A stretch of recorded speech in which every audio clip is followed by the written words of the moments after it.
Hi guys, so today is May the 4th to be with you, and happy Monday. We are going to look at trig ratios today. We did trig ratios in geometry, okay? We used them to solve right triangles only, alright? So these are just for right triangles, and all of your word problems will all turn out to be a right triangle. So just pick out the right triangle and do what I'm fixing to teach you, okay? So we have had this before. Some of you may recall some old hippie caught another hippie tripping on acid, all right, or SOHCAHTOA. Either one, that's what we're going to look at today. So always remember that these are for right triangles only. Okay, and we're going to recall how we label a right triangle. All right, so the two that make up the right angle are legs, and this is the hypotenuse. Now, you're going to be given an angle, and maybe that angle is here. We'll let that be theta. Theta is a variable for an angle, okay? So, it's a Greek letter theta. My nose itch, sorry. So if theta is here, so to label our triangles for trig, we go off the angle. So, across from the angle is opposite. That would be my opposite leg. The hypotenuse is always the hypotenuse, okay? It's always across from the right angle. And then so that leaves my other leg to be the adjacent leg. Adjacent also means next to. So the leg that's next to the angle, the leg, the one that makes the right angle but is next to the angle that I need, is the adjacent leg.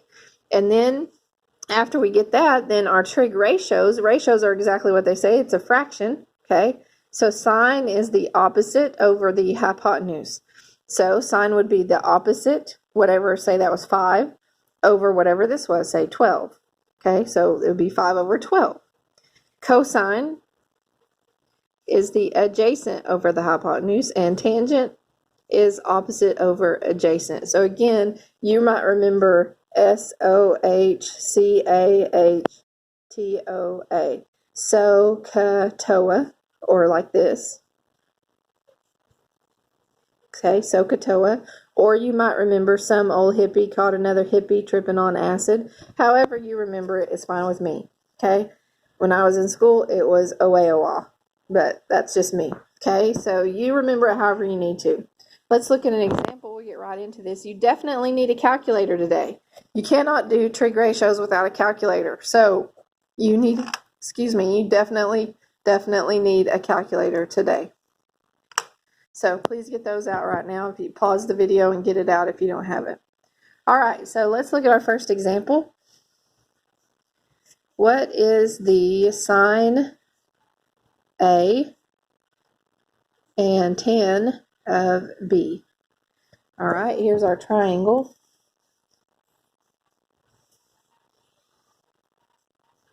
Let's say this is 5, 12, and 13. This is A, B, C. All right, so here's a triangle, and it wants us to know what is first we're going to do sine of A. So what's the sine of A? So first, A tells us where we're going to put theta. Okay, so we're going to put theta here at A, and then we're going to label our triangle. So across from theta is opposite. Across from the hypotenuse the right angle is hypotenuse. So that leaves this one to be adjacent. Okay, so now sine is opposite over hypotenuse. So opposite is 5 over hypotenuse, which is 13. So we're going to leave that a fraction.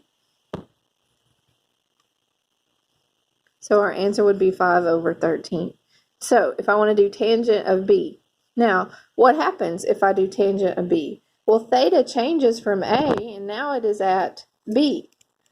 Okay, so theta has to go down here to B, which does what? Look now. Now my opposite becomes 12, and my adjacent becomes 5. So when you switch angles, your opposite and your adjacent will switch. Okay, so it's no longer A, that's O. And this is no longer O, it's A. Now, the hypotenuse stays the hypotenuse no matter what. Okay, so tangent is opposite over adjacent. So opposite is now 12. Adjacent is 5. So 12 over 5. If you don't switch that around whenever you switch angles, okay? Now, if I'd have done tangent of A here, I wouldn't have had to switch them. But since it changed angles on me, then I have to switch them. Okay, you'll lose that, you'll miss that if you don't switch your opposite and adjacent. Okay, all right. We can also use trig functions to solve right triangles.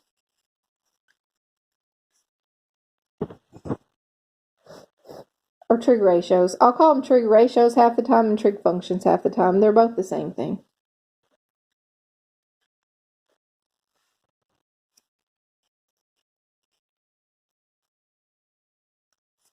Okay, and the way we're going to do that is we're going to set up a proportion.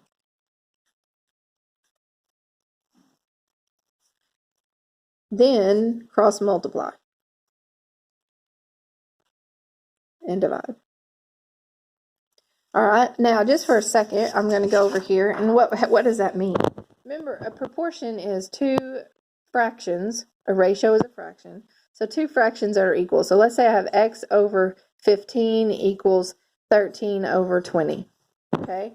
Now, so remember, to solve this, we would cross multiply the two that we know and divide by the one across from the variable. So I would go over here to my calculator, and I would multiply 15 times 13 divided by 20. See that? Multiply the two that I know. I don't know that one, so I can't multiply those two. So multiply the two that I know, divide by 20. So in my calculator, 15 times 13 divided by 20 equals. Oops, I pressed the wrong button because I couldn't see. Let's try that again. Equals 39 over 4 or 9.75. All right, so when we set up our proportion, that's exactly what we're going to do here, okay? We're going to set up our trig ratio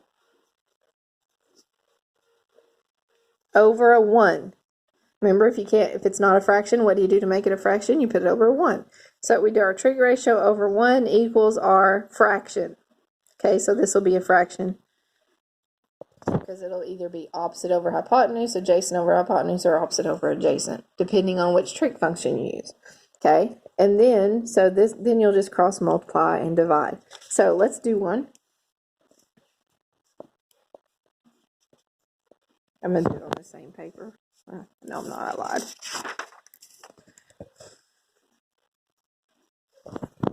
Find the missing side of this triangle.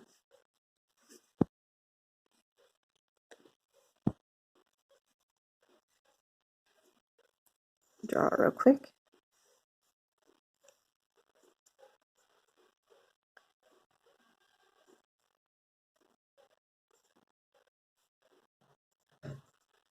All right. So look at this triangle. It's a right triangle, and I'm looking for x. I know this is 10, and I know an angle. I could find my other angle, but I don't really need it. Okay. I don't know this other side. If I knew this other side, I could just do Pythagorean theorem. Okay. So trig ratios work when Pythagorean theorem doesn't work because you need at least two sides for Pythagorean theorem. So I'm going to have to use trig ratios to do this. So the first thing I'm going to do, first, label the sides according to the angle given.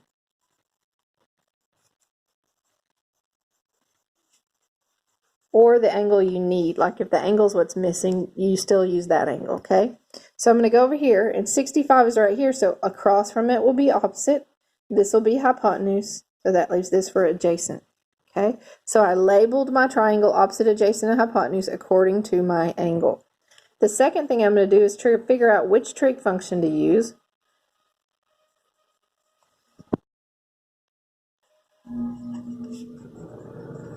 Or ratio. By what I have and what I need.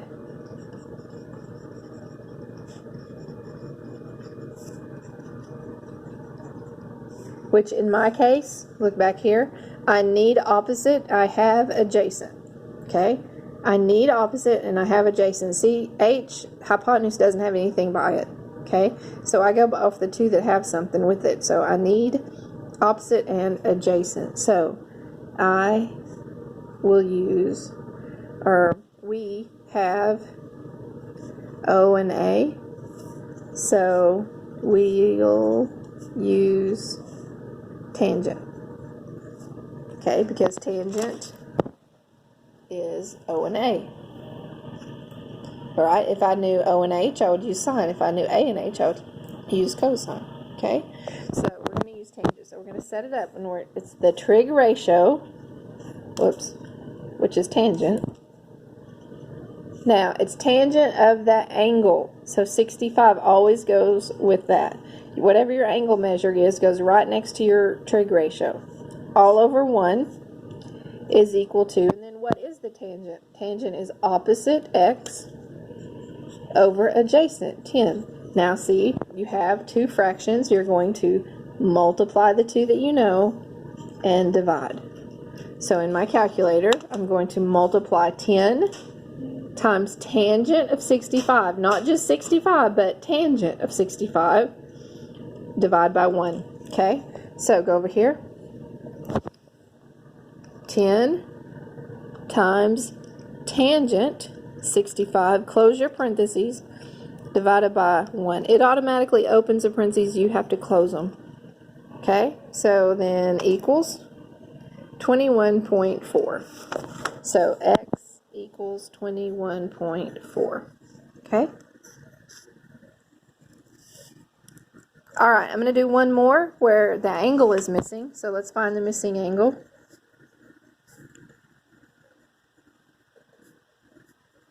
Now, these steps are going to be exactly the same. Okay, so I'm going to do that part the same. All right, let's say that this is 12 and this is 20, and I'm looking for x degrees right there. Okay, I'm going to do the exact same thing. I'm going to label my triangle according to the angle. So even though I don't know this angle, this is what I need. So that's what I'm going to label off of. So this is going to be opposite. Across from the right angle is hypotenuse. This would be adjacent. Okay, so the two that I have are opposite and hypotenuse. Notice A doesn't have anything by it, so I don't need that. I'm going to use opposite and hypotenuse. Opposite and hypotenuse is sine. So I'm going to say sine of the angle, I don't know it, so I'll put my x, over 1 is equal to opposite, which is 12, over hypotenuse, which is 20. Now, in this case, when you're looking for an angle, you don't cross multiply.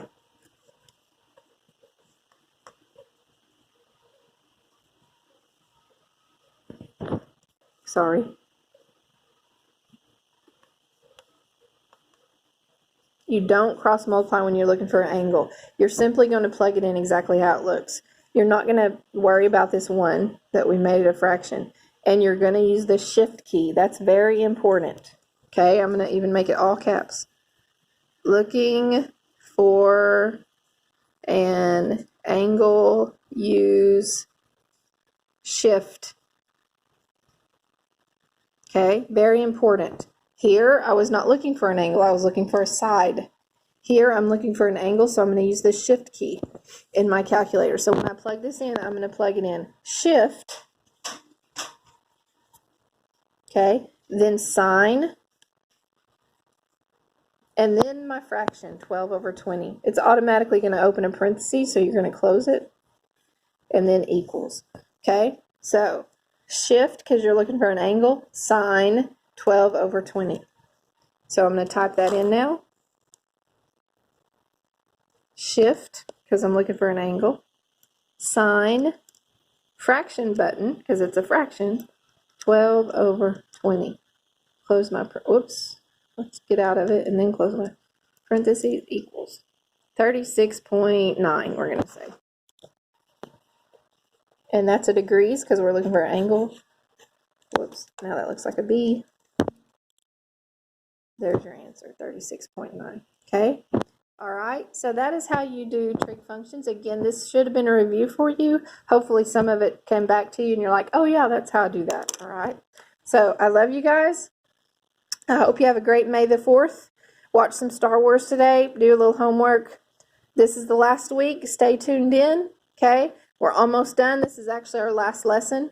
And then you're going to do a paper for me in case you didn't notice. So just try your best on that paper. I think y'all are awesome. I think you did a great job, and I'm very, very proud of you all. I love you, and I'll talk to you later.